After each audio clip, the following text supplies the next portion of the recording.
And good afternoon to all of you. Good afternoon, Brigitte. My name is David Levy-Faur, and we are in the webinar series on theories on regulation and governance, and we have a section on better governance. And today with us, Professor Brigitte Pircher on regulatory offsetting in the EU, the hidden cost of cutting red tape. Brigitte brings politics and political ideologies, political interests, political institution into the study of better government and better governance. So it makes this kind of, she makes this technical issue, so-called technical issue, a more political one. She's associate professor in Sweden, the Södertörn University. She focused in her research on European public policy, EU institution, decision-making processes, regulation, policy implementation. Brigitte is currently leading a work package in EU Horizon Project SUPA, Sustaining Public Administration in Modern Democracies. Her work has been published in leading journals from JEP, Journal of European Public Policy, West European Politics, Journal of Common Market Studies, ILR Review, and so it goes. She still has to publish in Regulation and Governance. Good luck with that, Brigitte. And thank you for being here and presenting your work. The floor is yours. Yeah, thank you very much, David, for a very nice introduction. Thank you for that. And thank you very much for the opportunity that I can present my work here today and hopefully also get some ideas, suggestions, insight from the regulation community. So I will share now my screen. I hope that works. Just a second. I prepared a PowerPoint presentation on the topic. Can you see it? Yes, does it work? Yes, we can. Okay, perfect, yeah. Just double check. Yeah, like David said, so my topic for today is regulatory offsetting in the EU, the hidden cost of cutting red tape. And it's in the sense a little bit more unconventional, the approach today, because I will speak about a new research agenda that I'm currently working on within the super project that David mentioned. And I'm a work package leader that deals with regulatory offsetting in different European countries. But then this whole idea, and of course our Horizon Europe project and my work package builds on some previous research that I did during the last years. So it's a kind of a combination, this webinar today, of a little bit new insights and a new project, a new research agenda, and also some like older insights I had from previous research. And as mentioned, I'm happy to get some sort of input afterwards on these topics from you.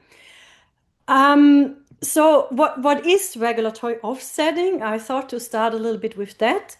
So there is a lot of literature and research out there showing that governments have adopted an increasing number of rules. There has been a very much vast literature on this issue of policy growth or the growth in rules or regulation or the accumulation or layering of policies. And of course, this increase in rules created also an increase in administrative burdens for businesses, for citizens, but also for public administration. And governments worldwide have introduced certain strategies to kind of curb the increase in rules, but also curb the increase in administrative burden. And regulatory offsetting is actually one instrument where governments are required to remove existing burdens for every new burden that is introduced. It's often referred to also as one in, one out, or sometimes the more sophisticated version, one in, two out. Importantly is that the one in and one out, so, and I will explain that in a second, it's not about the amount of regulation, but it's about the administrative burden or the regulatory load, which is mainly the cost that regulation creates for the economy.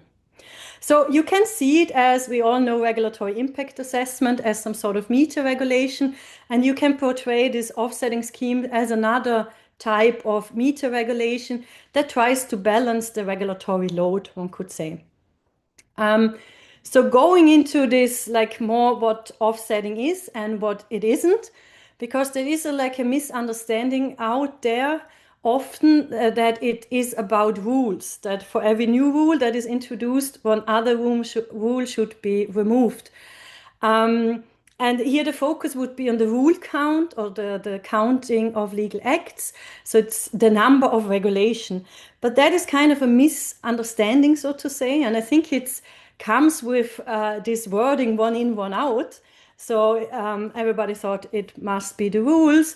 But importantly, it's not about the rules, but it is the focus on net costs. So governments try to set some cost reduction targets and not any repeal targets or so. So it's not about getting less regulation at the end. It's about having less costs for businesses specifically, but then also sometimes for citizens or public administration. And I will come to that in a second. That also means that offsetting, if implemented in specific countries, can even involve and even lead to several new regulations, so even to more regulations. But as long as the burden is reduced, it's still perceived efficient in practice, so to say. And I think this is an important and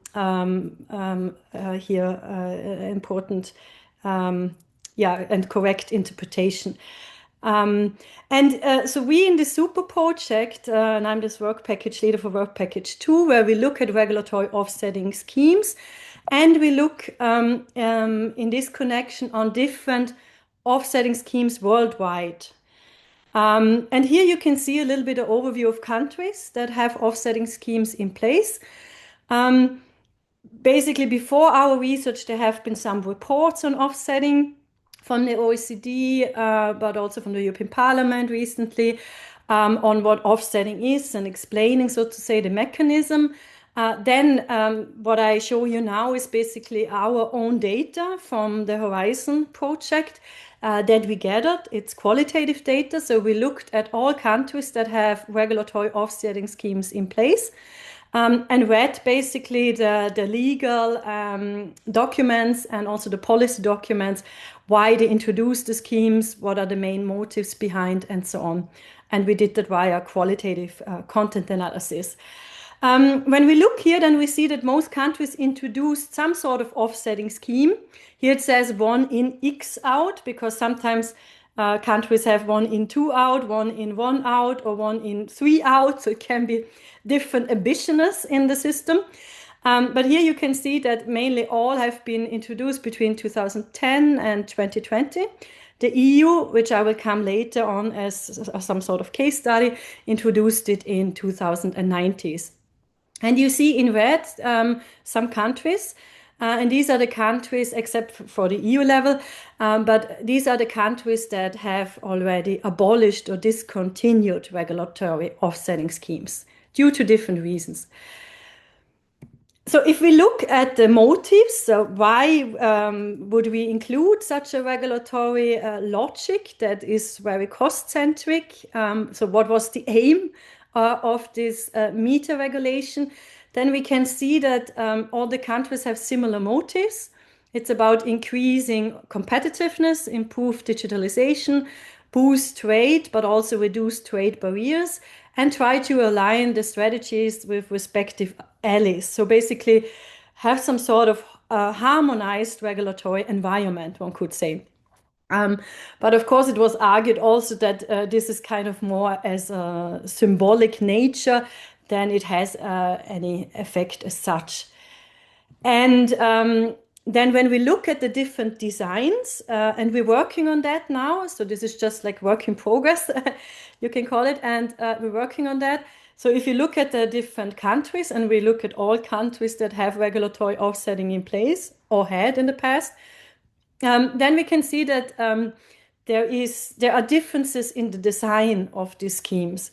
So there can be differences in the burden to offset, so which burdens are offset, Is it administrative cost or is it also compliance cost?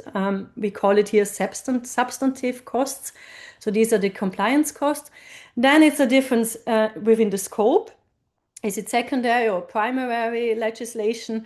Also, are there any exemptions? So, for example, Germany exempts any regulation and law that comes from the European Union.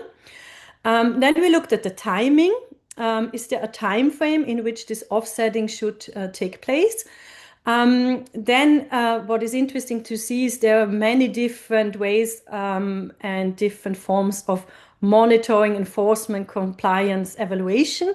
We made here this different dimension, meaning different issues, but this is like an interesting part because the question is who enforces it, who monitors it, and how does it work in practice, no? And we identified there are many different key institutions involved, depending on the country. And that can vary a lot within the country as well. This is just an overview. We have it actually now done for all countries. But like I said, it's work in progress. It's not yet published or anything like that. And then if we look, so to say, at how does the offsetting schemes in general look like, we see actually that over 50% of these countries that have this regulatory offsetting scheme in place target businesses. And only 13.7% target businesses, citizens, and public administration. Around 36% target business and citizens. So it's quite clear that the majority basically of these offsetting schemes targets business and to some extent citizens, whereas the public administration is barely involved, which is kind of interesting to see because when it comes to cost reduction, burden reduction, administrative burden reduction and things like that, one would expect maybe public administration to be involved to a bigger extent, so to say. And then if we look into, so to say, what type of burdens are reduced, we can actually see that in most of the country, 74%, it's about reducing the burdens through costs. So it's about cost-based, cost-related. And here you can see when we read all the documents, we can see that the main goal with this offsetting schemes, and I think that's important always to remember, is to reduce the burdens for businesses, provide favorable operating conditions for them within the country, and that comes by reducing the cost for them. So it's a strong corporate focus involved in this regulatory offsetting. And then if we look at the scope and the targeted costs, so what is it involved? So we can say here mainly primary and secondary legislation is involved. Sometimes there can be only secondary legislation and so on, so there are different variations. But that's the most common scheme, so to say.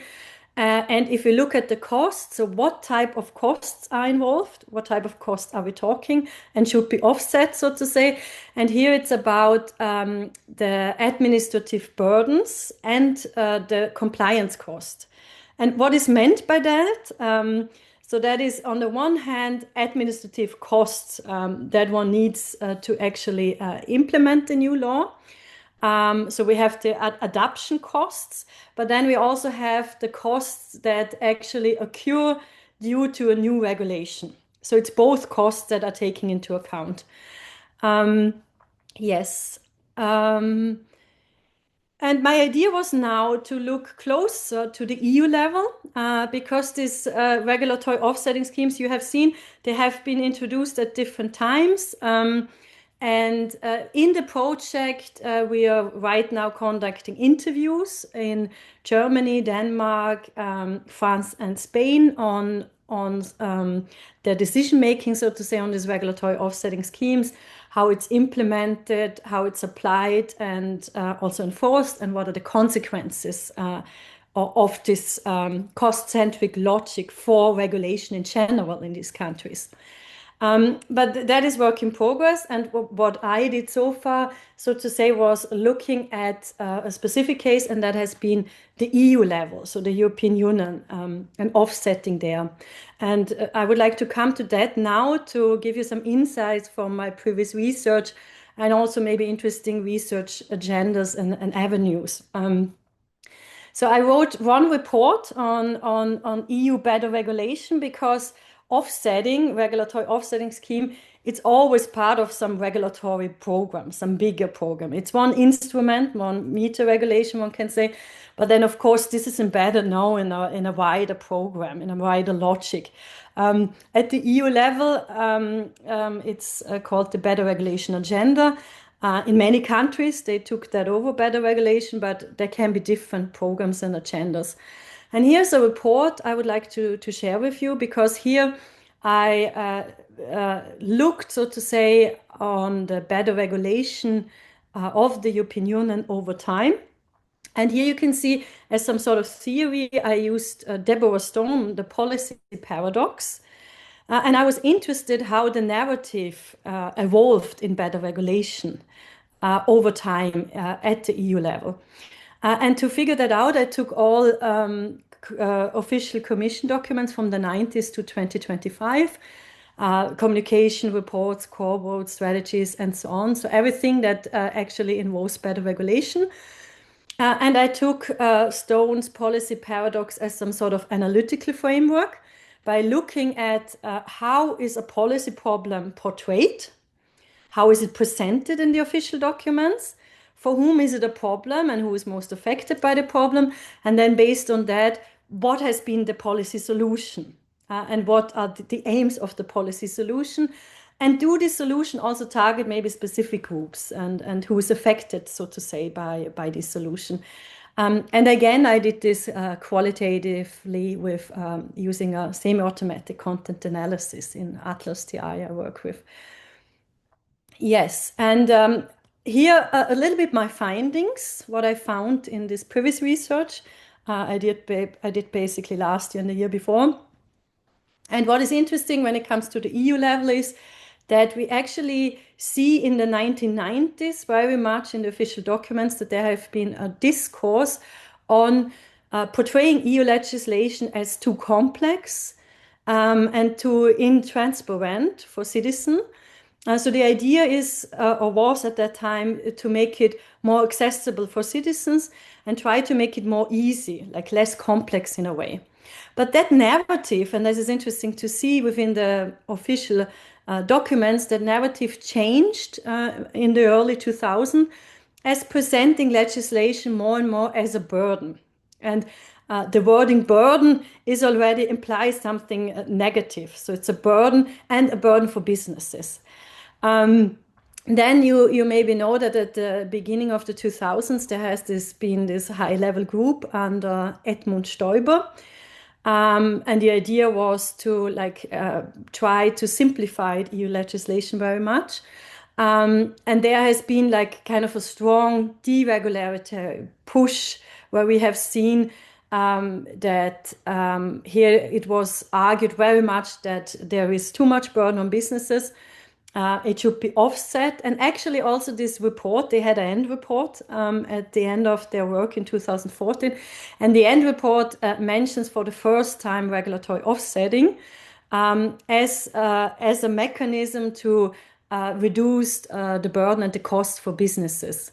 But we see actually in the report that back then with the narrative, it came on the cost, so to say, of societal standards. We had then even members of that group that reframed from the report and said this is a deregulatory agenda that should not take place at the EU level. So it was very conflictual, but it was a very strong push towards some deregulation and offsetting of legislation and rules. Then under Juncker, which is interesting to see, is the main narrative, the main discourse was about the simplification of EU law. Of course, that was also targeted to businesses, but the policies as such in the official documents, at least, were much more broader formulated. A lot of instruments have been introduced at that time like the REFIT program, but also the REFIT platform or the regulatory scrutiny board, and so on. But if you look at the language, there is like a broader, more inclusiveness language, so to say. And it's mainly focused on simplification. When we move on then to von der Leyen, then we see, and I show you that a little bit more in detail later on, we see very clearly that in the documents that offsetting becomes, so to say, the main policy solution. And it's mainly described to offset the burdens and costs for businesses, but also giving SMEs or businesses favorable conditions, like the SME relief package or the SME envoy. And that also then went hand in hand with an empowering of the regulatory scrutiny board. And we have seen that the narrative in the second von der Leyen legislative period, we have seen that there was this Draghi report and letter report, and they all basically showed, or not showed, but presented the policy problem as that regulation is kind of a break to a prosperous Europe and a break to competitiveness. That very much came then the same language into play in this competitiveness compass or the working program of the Commission, but also just recently with all this omnibus legislative package. So under Ursula von der Leyen, we see basically a shift portraying regulation, EU legislation mainly as burdensome and costly for businesses. And of course, the narrative is quite biased just to that, because what it does not include is any discussion on the cost of non-regulation. For example, that could have been interesting. And of course, with the economic crisis and everything, there have been a lot of costs due to the fact that it was not regulated. But it's nothing mentioned about that. So it's solely portrayed as burdensome and costly for businesses. And this kind of narrative also reflects in the language. So here you see a figure on the word count of burdens and costs under Juncker and von der Leyen, once relative numbers and then the share, the proportion of it. And if you look at it, and this is just the language, so this is just in all the official documents, the language of it, you actually can see that the language of costs and burdens increased very much under von der Leyen. And that's why it was kind of easier or convenient to introduce regulatory offsetting as a main policy solution, because, as mentioned before, here it's about cost reduction. So what one did is to tackle this increase in costs in that regulation and curb. The regulatory offsetting scheme was introduced in 2019 by the European Commission. I have here Frans Timmermans here on the slide. You maybe have seen that. And the reason for that is that you can see in the logic of this regulatory offsetting, and here is a figure, administrative costs and cost saving. So all ins, cost introduced by new initiative on the one hand, and we have then costs that we can, that go out, so to say, that we save. When we offset initiative, and that gives us a net balance, so to say. And that portrays very much regulation as a zero-sum game. And Frans Timmermans back then said, and the Commission itself was until 2019 strongly against introducing regulatory offsetting, because he had this famous quote, only having quantifiable targets and nothing about quality aspects would be criticizing Mozart of having too many notes. Which one would you like to abolish? And that became very famous. And the Commission very long stick to that interpretation that just the quantifiable target, so to say, is not good when it comes to regulations, because it leaves out to a large extent maybe the value of legislation, the value for society and so on. And therefore they have been very long against it. But then with von der Leyen and the changes in the Commission, it was then possible to actually introduce it. That actually also happened by a push from certain member states, the UK, but also Germany, very much Portugal, and then other member states have been more reluctant on this measurement. If we also look a little bit like, okay, what is portrayed as burden, what is defined as burden, we can see a little bit information in the most recent Commission annual survey burden. Here it says, for example, that the cost to protect workers and employees from asbestos is a regulatory burden. It creates 33 million euros in administrative costs for the businesses, and that is a regulatory burden. But it's nothing mentioned basically on the benefits of such a regulation, that workers stay healthy, that they keep on paying in the welfare state, and so on and so on. So it's nothing mentioned about that, which is interesting to see because you see a clear narrative there how it is then implemented, this regulatory offsetting. Another example is that specifically now with the omnibus and simplification and so on, we see this aim of 35% administrative reduction for SMEs. There has been also now introduced a new definition of mid-caps, so between SMEs and large companies, that should be exempted from a lot of different regulations and obligation. And hand in hand with that, what was also done in terms of this offsetting scheme is to simplify the reporting obligations for companies. But if you look at the official documents of the European Commission, and you see in which areas and initiative and proposal they have done this offsetting or simplification, the reporting obligation in that case, you see it's mainly in the area of sustainability, but also sometimes in social areas. So the idea is to give more and more voluntarily instruments, voluntarily obligations and compliance to businesses instead of obligatory measurements or compliance. And then if we look at what happened now and what is ongoing now, so to say, at the EU level, and I wrote a policy brief that I included here that you can look up, then we see that that has been even like enhanced, this whole rhetoric under the second von der Leyen Commission. We have these omnibus packages, and she argued simplification promised, simplification delivered. I kind of changed it a little bit, because what we see is simplification promised and deregulation delivered to some extent. Because if we look at the simplification agenda and the omnibus package, we clearly see that there is a deregulation push. So previously adopted directives or regulations are now stalled. And they have been adopted by the European Parliament and the Council of the EU, so the two legislators, over long periods of time. They just began like implementing, for example, the Corporate Sustainable Due Diligence Directive, and now there is a stop to it because it's too costly for the businesses. But that, of course, takes back these ambitious aims in the European Green Deal. And there, what we see in all the new documents is a very strong focus on competitiveness, whether that's the Draghi or the Letter report or the competitiveness compass. And that's despite the fact that the EU already has quite liberal markets, basically.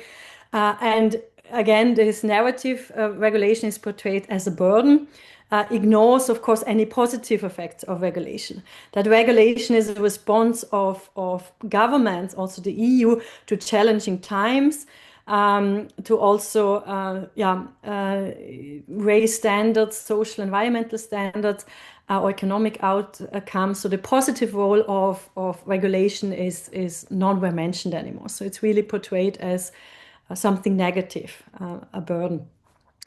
Also, what I find interesting is there is never mentioned the cost of non-regulation. We know that, for example, in the area of air pollution or work-related health issues, this cost of non-regulation can be tremendous, but there is nothing mentioning on that. And there's nothing mentioned on regulation as a public good, basically, that it protects rights or standards or accountability, that ensures legal certainty. So that is let out to a large extent.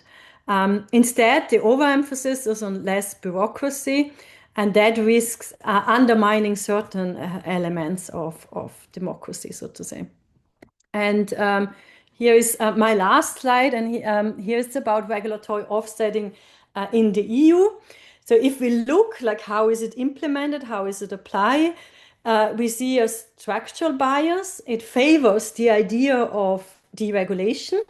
Maybe that's because the main focus is the cost for businesses. But for example, like in this asbestos case, it's very clear that social or environmental protections are undermined on a long run. And then also the idea of this regulatory offsetting is normally that one has the same, the costs that emerge in one area are offset in the same area, but we have seen that that has been also overarching area trade-offs. So stricter Green Deal rules, for example, were offset by weakened digital consumer protection within the Digital Market Act. And also what I think is maybe most important is who makes the decision, which articles, which issues, which costs are offset, which are abolished, and which actually are kept. Right now, the Commission does that. It's not a transparent process. And of course, it can undermine any decisions from the legislator, the Council of the EU and the Parliament, which we have seen out the Corporate Sustainable Due Diligence Directive. That has been an act that has been very much lobby politicized, went over years. Finally, there was an outcome. Finally, there was an agreement. And then like the businesses, they started to implementing it. And then just like some months later, the Commission said, okay, we just install it. We call a break to it. And that, of course, creates difficulties on all sides. So there are a little bit opaque criteria how to actually apply it, and a lack of democratic oversight and transparency in the process, which I criticize. And question is basically a little bit to you. Right now, we're working on this regulatory offsetting in 4 different countries, how the decision making looks, how the implementation and the efficiency, and what are the consequences. We are writing this article, an article on EU regulatory offsetting. And here it's about the institutionalization and implementation and application of the scheme and its consequences at the EU level. But I'm happy to get some sort of like any types of inputs, interesting research that is out there that we can connect to, theories that are interesting to take more into account. Anything is highly valuable from your side. And thank you very much for listening. Thank you so much, Brigitte. It was clear, to the point, impressive. So thank you so much. Let me invite questions from the audience, comments and questions.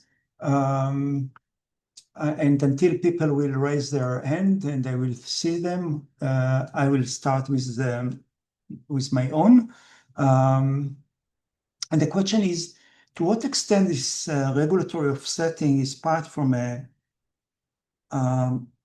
bigger strategy of deregulation at the moment at the EU, and to what extent it is a central or marginal strategy, because the effects compared to the, say, the burden and the benefit and the overall impact of regulation is not clear. So are we dealing with the main issue, or there are other issues that are even more harming? Yeah, thanks. Shall I reply directly? Okay, yeah. That's a very good question, of course.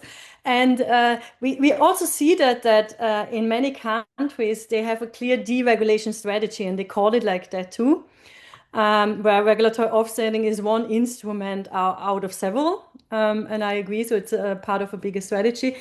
At the EU level, they still don't call it that this is a deregulation strategy. I mean, they don't name it like that. They still argue, no, it's not about deregulation, it's about burden reduction and so on. So they're a little bit more, maybe less clear about that.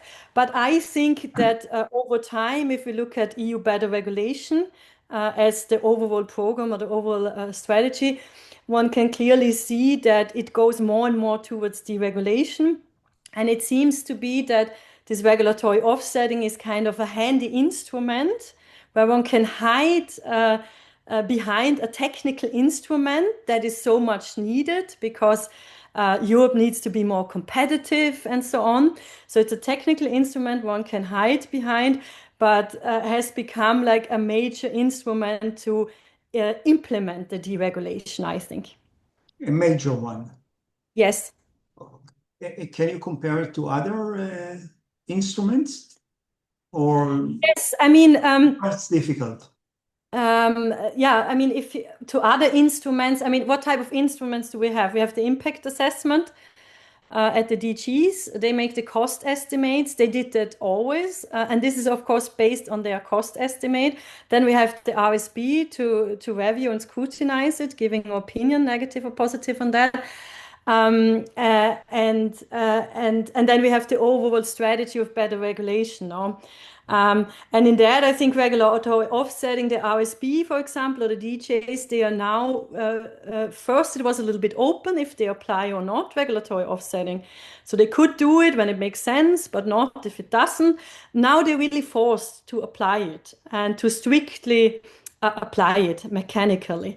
And that, of course, involves a risk by, so to say, getting easily rid of regulation that are not popular within the Commission, basically.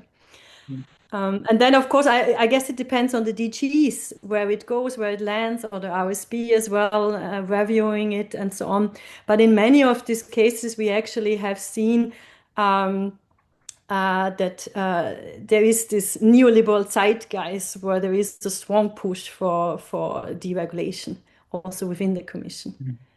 I will come back to this, but I'd like to allow other people to take comment and take questions. Anyone? Edward, please.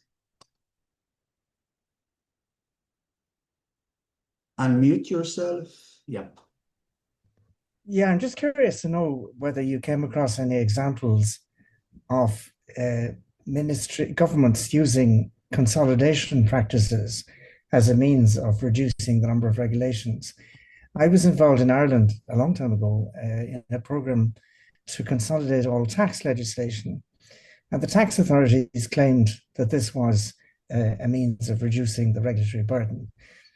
I was trying to argue that we should simplify, but they wouldn't buy it. So that was the end of that. The other aspect of it is that I've written a book some years ago on regulatory governance, published by Palgrave Macmillan in 2022. And I was alarmed when I saw the title of your paper that I hadn't mentioned, but I had mentioned one in, one out. And perhaps my concern with the one in, one out idea is that it looks more at costs than benefits. And it doesn't seem, from a superficial point of view, to analyze sufficiently the benefits of regulations. You touched on this issue. So I'm curious to know to what extent you delve deeper into the fact that most legislation, in my experience, is introduced for very good reasons. Protection of health and safety, protection of welfare, protection of the environment. And perhaps a better approach rather than this simplistic one in, one out, or two in, one out, or OXO, whatever you call it. I thought OXO was a thing for improving beef, but anyway, it's also another bit of terminology. That a better approach would be to have a mechanism such as is in the EU, the UK, and now Italy, to oversee the whole regulatory, the statute book, as we call it in English, and to see what's working well and what's causing problems. And then, of course, the other issue in regulation is having strategic foresight into seeing where is this going. Perhaps a better approach would be to have sunset clauses and to have regular reviews of the way regulations are operating. So that I guess the questions to you are, have you seen any use of consolidation as a mechanism to avoid the responsibilities for or the duty of regulatory offsetting? To what extent have you evaluated the effectiveness of the criteria in achieving cost savings, very good, but what about the benefits? And when will we see the final report of your excellent work? Thank you very much for the contribution. Thank you very much for very interesting comments and very interesting question.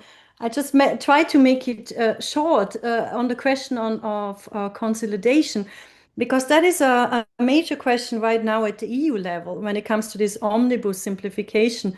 Here the argument was that there was no consolidation done, basically. So the specifically in social policy or workers' rights and so on, where previously both sides of the social partner were involved in some sort of consolidation process to actually adopt this kind of laws. They are now not involved when it comes to the offsetting. And specifically both sides, the industry and the trade unions, argued very much at the EU level that, of course, this is a problem. Because the Commission would know exactly what are the points to offset, what are the consequences of it, and it needs them to be on board, basically. But they both had the feeling that this is done more, so to say, has become more of a black box, and they are less and less included. So that was a major criticism. And I agree, this focus on the cost saving leaves out the benefits nearly completely. I think it's differently done depending on the countries. Some still kind of argued that within the scheme that they don't want to touch social standards, for example, or worker rights. This is not really the case at the EU level. And of course, if you want to just focus on cost savings, the benefits are not taken into account. And I found it interesting to see that specifically at the European Commission level, like I said before, like there was nothing about the benefits, the societal benefits. At one point, so to say, over the time with better regulation, that stopped completely being a part of it. The same as with the cost of not regulating, which I think one should think about, because if you just deregulate, you maybe end up in needing re-regulation, like we have seen in the US often also. And then, of course, many non-regulated issues have brought us into severe crisis, like the economic crisis and so on. But despite all these experiences, nothing of that is mentioned in the official documents. And I agree, I see that as a major problem. And we just started in March, actually, with our Horizon Europe project. We tried to have a paper on this EU regulatory offsetting scheme. Maybe we go then for regulation and governance, like David said, that's missing, or some EU-related journal. But then we have another 2 years' time, basically, to look deeply into the countries. And it seems there are differences, yeah. Yeah, we have a question from Ruth, and yeah, and there was one in the chat as well from Eleanor Brooks. I didn't see that earlier ago, like 10 minutes ago, yeah. I cannot see that for some reason, but start with Ruth, and then we go to Eleanor and Thomas. Yeah. Hi, thank you. Really interesting. I had one very brief factual question. I may have missed it, but what was in your first scatter graph? What was the y-axis? What was the metric you were comparing? Yes, that's a very good point. Actually, it didn't mean anything. It was just like give some space and read it. No, sorry for that. I should have said that. And my other question was on your very important point about societal benefits, but also how the costs of that can be fairly apportioned, in that something like air pollution, or let's say food waste or something, where in the supply chain are you going to place the costs of that, or must it be done at a national or even supranational level, rather than at the, because it doesn't affect the individual businesses, customers or employees' safety or well-being. It really is a societal benefit, but fascinating work, and that you're bringing these benefits in. Thank you. Thank you. Yeah, the cost is really the cost of businesses in Europe, basically. So whenever they have additional costs, that's a burden, basically. So so it's really about only the cost of businesses. Like I mentioned before, I mean, some offsetting schemes, but not many have the cost for citizens or public administration involved. But that was a minor share. All others are really just related on businesses, and there are the cost that creates for them as compliance costs. So in order to implement a specific law, in order to comply with a law, they have certain costs. So there can be a lot of different things, but these are measured, so to say, as costs, basically. And then maybe you have seen, but this impact assessment by the European Commission, by the different DGs they make, also in the impact assessment, they try to quantify societal benefits. And then they even try to quantify the life of a human being. Is it €1 million or how much is it? And of course, that gets all a little bit difficult, no? As you mentioned it too, like air pollution, also like how can we measure it in a good way? But to some extent, the idea of the Commission is to measure it somehow in a way so we can have some cost-benefit analysis. So it's really about this cost standard model and the cost-benefit analysis. And that's why they try to quantify via costs basically everything. But then what does it say? What does it mean in general for society or these issues? That's maybe a different issue. Thank you. Let's give Thomas, and then I will read Edison's question. Thomas, please. Thank you, Brigitte. I really enjoyed your presentation. And I was wondering if you had any early observations on the potential increase of soft regulation, right? So I'm not well informed on regulation in general in different areas, but there are countries, for example, that do not have any regulation on public procurement, like New Zealand, for example. They don't have it. There's also not a lot of case law, and yet it works. So there are soft ways of regulating things. And I was wondering if perhaps in response to regulatory offsetting, the regulator might opt for different ways of doing this. Do you see an increase in those kinds of regulation? Thomas, Thomas, just to add to your question, can you tell something more about the New Zealand situation on public procurement, regulation? It sounds well. They don't have laws on it. They actually and okay. There's only that's pretty much it. Yeah, excellent. But that's interesting. As you maybe know, David and me did stuff on public procurement, so we're interested in that too. But honestly, I haven't come across that. But what we see is like differences in the countries. So, for example, Sweden doesn't have a regulatory offsetting scheme, but some sort of best practice. So, if a certain law hasn't been applied for a certain time frame, it's just offset. So it's maybe a very pragmatic approach to it. No. But other than that, specifically at the EU level, I haven't come across as an increase of soft regulation in that related to better regulation or related to this offsetting. Thank you. And I will read Eleanor's question, and then we'll give Tito the possibility to ask. So Eleanor Brooks asks whether you found any significant methodological differences in different countries or in different way to implement this one in, one out. Yeah, that's a very good question, which comes down to the different designs. And it's not so much about methodological differences because, and then of course the question is how do you measure the costs and who measures the costs? I mean, you even have in one country 3 different institutions measuring the costs, getting to 3 different numbers. So I think that's a problem in itself. But other than that, the methodology is very often to measure the costs, the compliance costs. And then, of course, we have more ambitious system to take offset more or less, or bank systems also that you can bank the outs to then get more ins or things like that. But the differences, I would say, which will make a difference in the efficiency of the schemes and these kind of things is specifically in the enforcement. So the stage of evaluation, enforcement and compliance with this regulatory offsetting. There we see major differences With the other parts, not so much. Yeah. Thank you. And Dieter, please. Thank you very much for a very interesting overview. I almost forgot about Edmund Stoiber.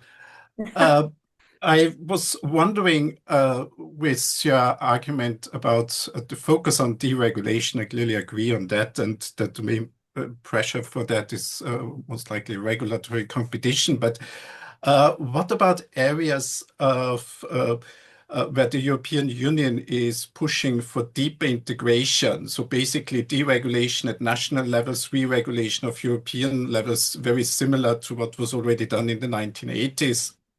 And so where the cost of non-integration is very much the argument for regulation, for more efficiency in completing the single market, etc. So in areas like capital markets union. The other question, second, would be, do you see a difference in areas where we have a strong regulatory competition, where deregulation is clearly a very important driver for this agenda, versus area that are driven by the disruption from the geopolitical turn, where basically the EU is pushing the strategic open autonomy and using it as a justification for regulation? Yeah, very good question. Thank you, Dieter. I think that's very good. To begin with the latter, what we see is that the crisis maybe lead to different methods on how the Commission works, because you have this emergency clause in the European Commission, where, for example, if you need a regulation very quick, you don't need to have an impact assessment, you can do it afterwards. And I think a lot of regulation actually have been then, after COVID-19 or the wars, have been more ad hoc, so to say, implemented and adopted without having any cost measurements, without any impact assessment and so on. But of course, they needed to react somehow. But I think this is an interesting part, because what about these new regulations now? Are they part of this offsetting later on, or how do we treat these parts in a way? And the first question with the more integration, I think this is a very good question. A very excellent question, because in this area, I mean, we have seen in many areas more integration over time. Digital Market Act, for example, but also European Green Deal also. But it seems like only those areas are part of the offsetting that are a problem to the businesses. And of course, they are the strong, big player that with a lot of resources behind and lobbying. So, and I think that's also harmonized. So one is here on the same page, all businesses in Europe. So, in a way, so I don't think it does anything to integration as such. But it could be interesting to look closer in some areas. But I can say what I published recently an article on public procurement and the application of procurement rules in the different member states. And also in that publication and also in others, what we can see is increased fragmentation. And that seems also to be a little bit an issue here with this regulatory offsetting or with implementing regulation, because many are in the interviews, they argued it's not about this offsetting or this instrument. It's really about the quality of implementing regulation in certain countries. And in certain countries, we have seen increased fragmentation when it comes to that over time. And that, I think, could be interesting, then also related to the question of integration. We have shown that in our article on public procurement that was published in CHEP. We have seen that the EU has this, ideas of harmonize the procurement rules and establish common harmonized rules.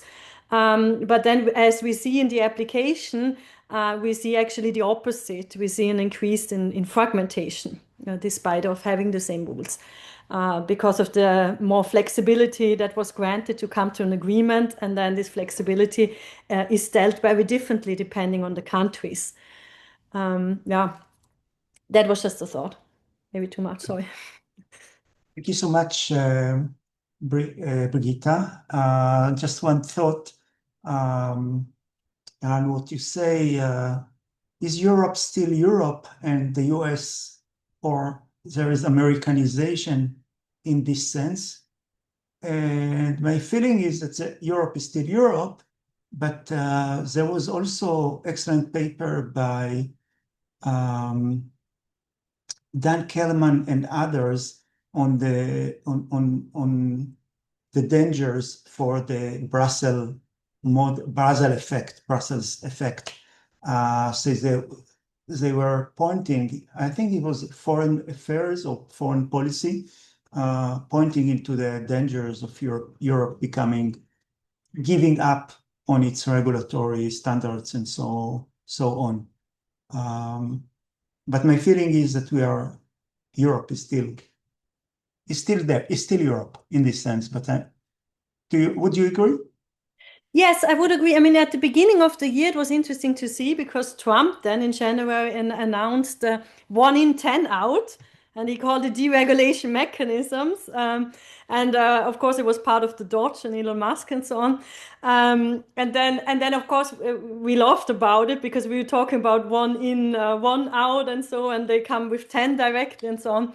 But I think when we see that with the omnibus, the simplification, now it's also discussed in many countries like Germany, 1 in 2 out, also at the EU level, one sees a little bit the same tendencies, but at a much lower level, I think. I mean, it's so in that sense, yes, Europe is still Europe, and it differs. But some tendencies might be the same, but not as pronounced. Yeah, what Trump is doing maybe 1 in 10 out. I'm not sure this will imply that applied it, but he's doing a lot of emergency declarations and a lot of executive orders, which are also regulatory instruments, but they are personalized and give the discretion to him and not to the rules and not to the rulemaking process or procedures. Thank you so much, all. Thank you so much, Brigitte. It was excellent. Thank you, all of you. Great comments. Yeah, and see you soon in another webinar of regulation and governance. Please write to me, be in touch, and subscribe to our YouTube channel. That's all. Thank you so much. Bye.